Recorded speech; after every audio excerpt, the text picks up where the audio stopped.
the podcast that's all about separation anxiety in dogs, is back. We're back for a brand new season. And because we're all about the new series here, I thought it would be a really good point to reflect on some of the errors that I see being made really commonly in training. And why start a brand new series with focusing on the negative stuff? Well, I want to make sure that you're doing everything you can to make a success of your training. So let's have a look at the things that can trip you up. Those things that, if you're not careful, will make you think that this training is never going to work for you. And so that's why today's episode, I'm looking at the 7 common errors that I see everyone, or nearly everyone, making when it comes to separation anxiety training.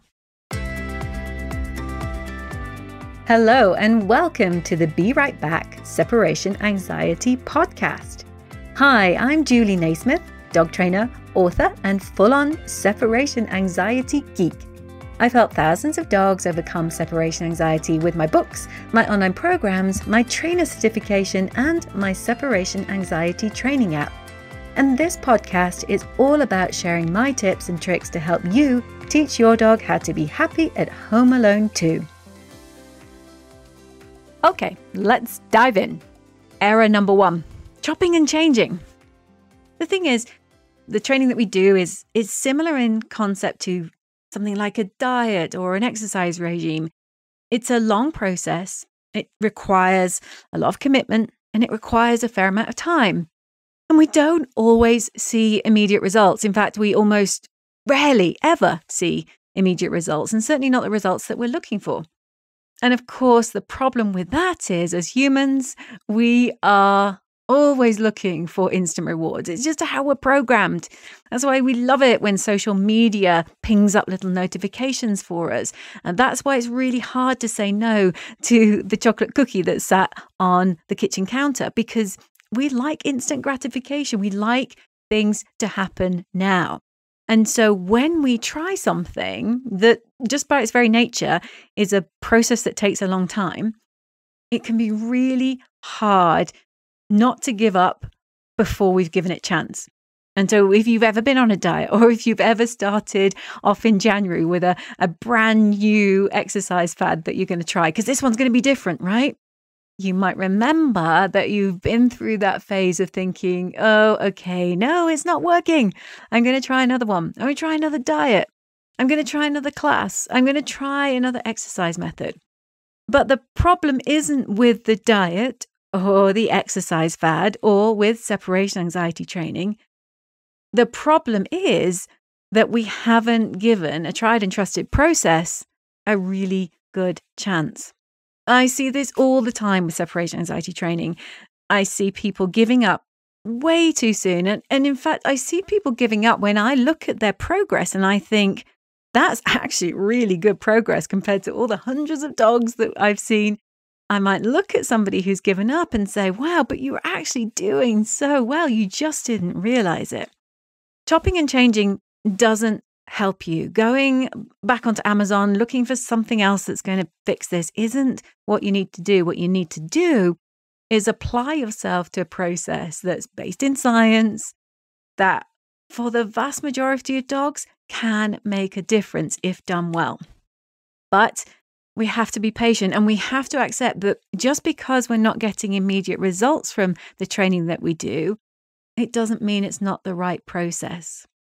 Now, quick reminder, what is the training that I'm talking about? Well, it's gradual exposure therapy, and it comes from the way that we help humans overcome fears. We, as the title says, gradually expose the subject, the dog in our case, to something that it fears, but at an intensity that's not likely to cause a freak out. So at an intensity that's just not scary. If you're afraid of heights, that means you might start by stepping up, I don't know, a couple of steps on a ladder. With a dog who's frightened of alone time, we start with the smallest of steps. Maybe we're even just starting by touching the front door. Maybe with some dogs, we might start with stepping outside. But the point being that we gradually increase the intensity, and that every step in that increase of intensity is non-fear inducing. So it's a tried and trusted method. It has a really good success rate, but it does take time. In fact, I hear a lot of people, a lot of professionals say they would never recommend it because it takes too long. Well, my view on that is, what's too long? Yeah, too long is, I want this fixed today.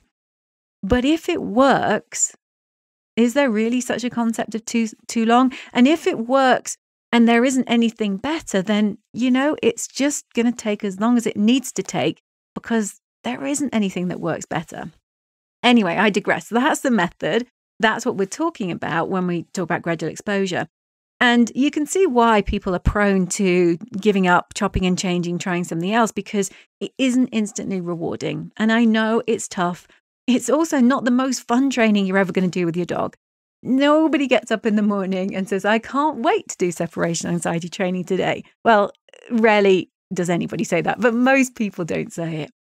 You might love going to agility. You might really love just doing fun tricks or even obedience training, because when you do it with rewards, when you do classic behaviors, trained behaviors, sit down, all the good stuff, dogs love it when you train with rewards. So it's fun. It's fun to do that. But separation anxiety training, we're looking for no response from our dogs, actually, not even yippee, that was great. I love doing a sit. Let's do that again. We're looking for no response. And so as a result, it's not fun training to do. I get that. So we've got a training method that doesn't produce a fun outcome, isn't instantly gratifying, and it does take time. No wonder you want to chop and change. But the problem is, if you ping around from one method to another, from one product to another, from one approach to another, you're just going to keep adding to the problem because you're not working on the thing that is going to make the most difference to your dog being comfortable with being home alone. And that's training him gradually to be okay with alone time. All the other things are distractions. And if you get caught up in being distracted and pulled away from the training, then you're just delaying getting your dog over his condition. And it does take time and it does take repetition. So, the less time you spend Googling alternative treatments or quick fix training for separation anxiety, the less time you spend doing that. And the more time you spend just doing this, repetitive, boring training, the closer you are to getting your dog to where you want him to be. All right. So no chopping and changing, no pinging around, just stick with the process. And talking of process, the second most common error that I see is that actually we do forget to focus on the process. It's so ingrained in us to think about the end goal. We think about what it's going to be like when we can get our dog over this. What's it going to be like when we can go to dinner again or get back to the gym or just pick up groceries without worrying about it? It's so human nature to think about goals that we forget to focus on the day-to-day. And, it's so natural. We want our freedom back. We just want that little taste of freedom, maybe just being able to go to the car without a full-blown panic attack from our dog. But as a society, we've been really conditioned to focus on goals. It's all about goals. You must be some kind of loser if you don't set daily goals and if you don't have big, lofty, ambitious goals. But what's interesting is that more and more behavior science, the studies that are done in behavior science are showing us that actually focus on a goal doesn't actually end up producing a better outcome. And I absolutely love what James Clear has to say about this. If you haven't read James Clear's Atomic Habits, I urge you to read it. It is a phenomenal book. It's one of those books that comes out every few years that just blows you away. It's rare to meet anybody who's read it who hates it. There are tens of thousands of 5-star reviews for James Clear's book, Atomic Habits, because it's very relatable. It really repositions what we know about how people achieve difficult outcomes. And it's very much based on the latest thinking and research, but done in a very accessible way. So I'm not an affiliate for James Clear or for Atomic Habits. I feel like I should be because I recommend this book so often, but I highly, highly recommend that book. Anyway, one of the things James Clear talks about is a focus on the process, and that focusing on the process of getting to where you want to be is what sets winners and losers apart. Now, he gives a really good example. He talks about sports teams. Now, every sports team wants to win the cup or wants to win the league. And that goal is common. Every club playing in a league wants to win that league. But not every club will win that league. The club that wins the league is the one that focuses on the best process to get there. And it's like us with a dog with separation anxiety. I remember my goal was I wanted to go out mountain biking. Yours might be you want to go out to dinner, but it's really the same thing. We're both saying, I was saying I needed a couple of hours of freedom so I could go mountain biking. You were saying, you might be saying now I need a couple of hours so we can go out to dinner. So really the goal is the same. But when we look at what owners of dogs with separation anxiety do in terms of their training, the ones who get their dogs over separation anxiety, they've done a lot of training and they've trained well. They've trained with an incremental plan. They've kept their dog under threshold and they've done an awful lot of training.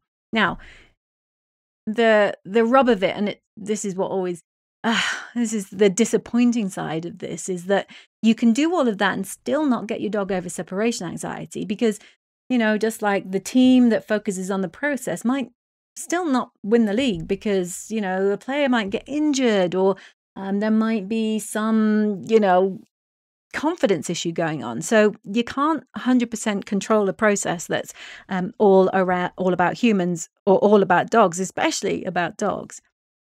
But the team that wins the league doesn't do it without focusing on the process, without doing the best job it can of preparing and training and doing the right things. And the same is true of owners who get their dogs over separation anxiety.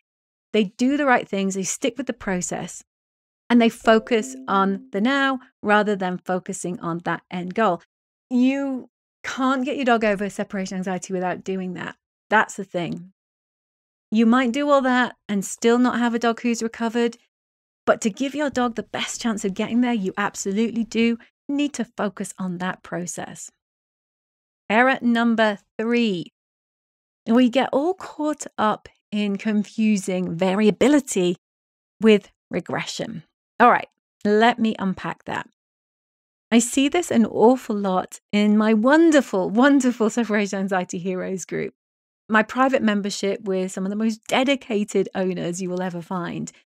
And they share their ups, they share their downs. We talk about highs and lows. And one of the most common issues and common reasons for people feeling deflated is they will talk about their dog having a regression. But it goes something like this. Last week, he was doing 3 minutes, and this week we can't even get to 30 seconds without him freaking out. Oh, I just hate that we're in the middle of a massive regression. And at that point, I always dive in. And the reason I dive in is because that isn't a regression. And words do matter. Labels do matter. Because when we talk about a regression in training, we're talking about something significant, abnormal, a progress stopping, and something that makes us all feel really, really down about the training.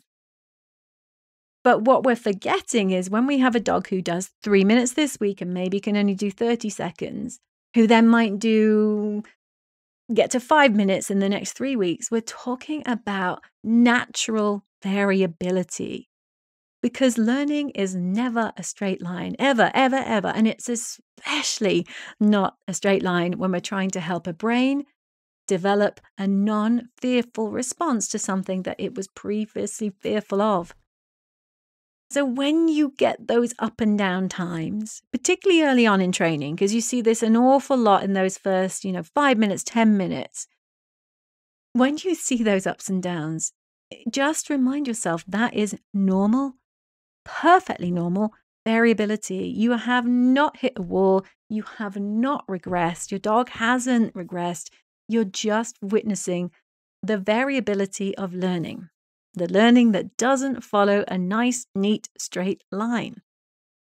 Now, If you have got to an hour and your dog has been able to ace an hour for several weeks and training was just ticking along really nicely and your dog was so solid at those higher durations, then all of a sudden, from nowhere, your dog can't even do a minute. And this continues and it continues on. If that happens, then let's talk about a regression, because that is more significant. That isn't, well, whilst it's normal and natural, it isn't just regular variability.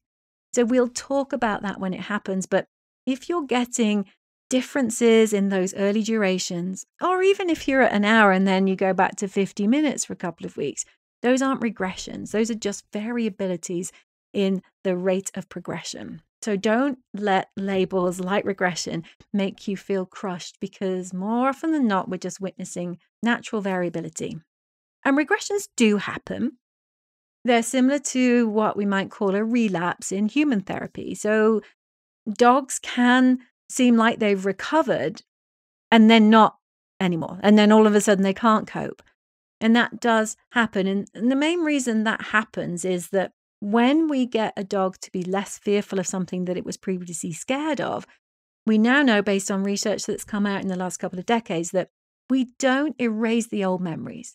They stay there. The old association stays there.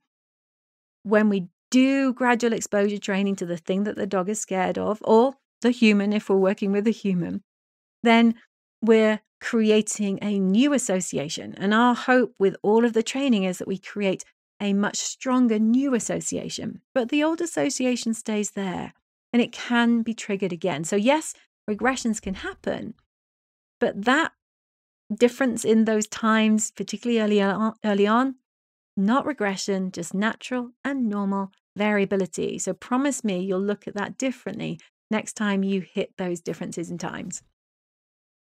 Okay, error number 4, we let the clock run. What do I mean by that? What am I talking about? Okay, so back in the day, the way that some trainers approached separation anxiety training was they would get you to go out of the door for a certain amount of time, you'd record the time, and then as soon as, you would wait for your dog to get upset, you'd record the time and then come back. And then you'd do that in the next session and then the next session.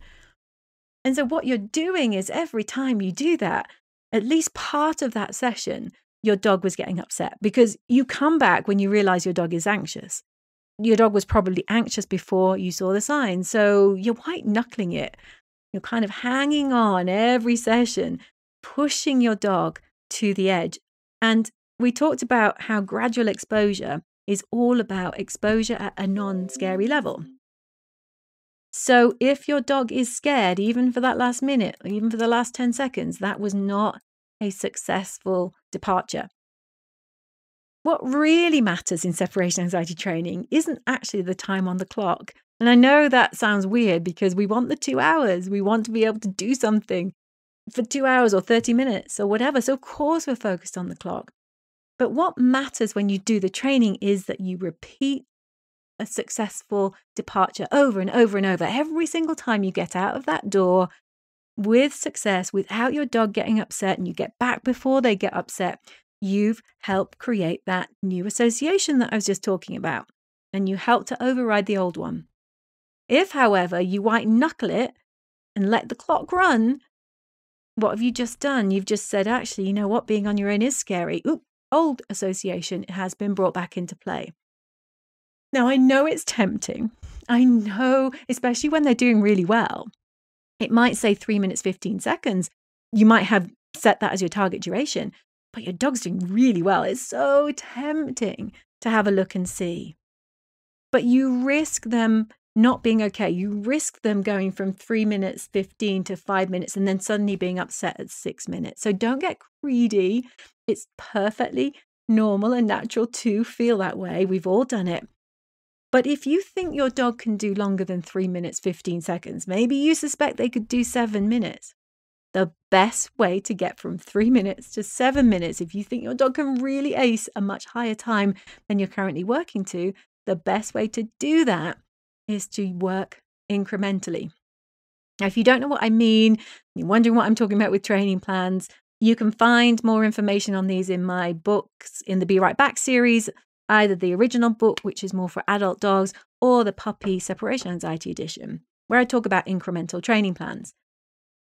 Don't do an exercise where you completely abandon the target duration. Start an exercise with a target duration in mind and stick with that. The only time you're not going to stick with that is if your dog gets upset beforehand, and then you're going to come back. You absolutely will come back then. But don't succumb to the temptation of just watching and waiting and seeing, because it will trip you up in the end. White knuckling does not lead to a successful foundation, and it does not help show your dog that being alone is safe. All right. So no letting the clock run. Error number 5, we do some weird maths in our head about how long it's going to take our dogs to get over this. Again, something I see a lot of my owners do, and perfectly understandable. I've been there too. And it stems from the fact that when we start out training, in fact, the thing that you're going to spend most time on is either just being able to get out of the door or maybe working up to your first minute. You'll spend a disproportionate amount of time on the very, very, very lowest levels, the smallest target durations. You just will. And so if you get to a minute after a month, which is not a bad time, actually, getting to a minute after a month is pretty common for most dogs. If that's you and that's your dog, don't then say, okay, if it took us a minute to get to a month, what are we talking about to get to 2 hours? Don't do that math, because it doesn't work like that.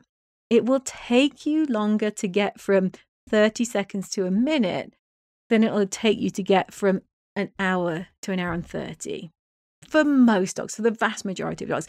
Now, that's not to say that progress is predictable, because we'll often see dogs go through a sticky patch even when they seem like they're making really good progress. Sometimes, a dog that's on an hour will spend a long time getting from an hour to an hour and 10 minutes. But overall, the vast majority of time is spent on those lower durations. Notwithstanding a couple of sticky patches later on, those early durations are where you will invest your training time. So don't do a calculation, because it will not help you. Number 6, we set hard and fast deadlines. And why wouldn't we? We are prisoners in our own homes. We haven't been able to lead our lives for the longest time. Much as we love our dogs, we want a life too. So why wouldn't we set a deadline? We've been called back to the office. School's starting soon. We haven't been to the gym in forever and we're getting really unfit. So we want to start that class in January. Well, unfortunately, this kind of learning doesn't work to those kind of deadlines. I mean, with most learning, actually, for dogs, it's really hard to predict a deadline. But if you're teaching a puppy to sit, you can probably be fairly certain you can teach a puppy to sit a basic sit in an afternoon and a fairly advanced sit in different distracted places in a few days. But overcoming fear, helping a brain create new associations, that's, for a start, it's a long-term process. And for another thing, it isn't a straight line. And we talked about that. So what can you expect in terms of recovery? How long will it take you? I used to say, we don't know how long it's going to take. Every dog is different, and it depends on a variety of factors. And that is true. Every dog is different. And as we talked about earlier in this episode, you can do all the right things with some dogs and they don't get over separation anxiety. So it is an unpredictable process. However, I now no longer say that, because I feel that's a fudge to say we don't really know. We do know.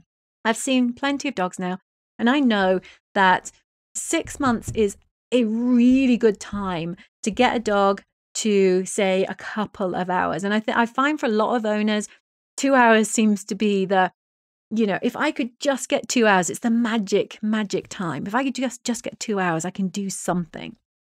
If you got your dog from you can't leave the house without him freaking to he can do 2 hours and he's fine in 6 months, you'd be doing really, really well. Now, I don't want you to feel crestfallen. I don't want you to feel flattened by that. But I don't want to lie to you either. And I don't want you to lie to you and say we don't really know. We do know. It's not weeks. It's usually not months. It's multiple months. And a year is not a long time in separation anxiety training. So what can you do if you don't set deadlines? Well, you can focus on the process. We talked about that. You can celebrate the wins. And let's talk about that, because that's often error.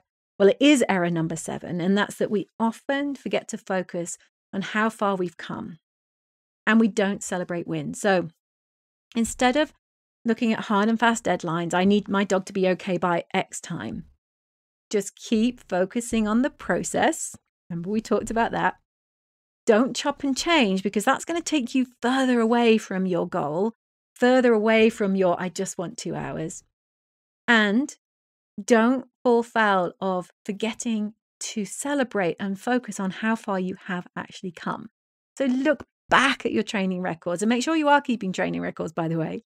My separation anxiety heroes get to use my training app, and a big part of that is recognizing the wins and celebrating them with badges, with progress charts, because otherwise it's easier just to remember this week and how hard the training was this week.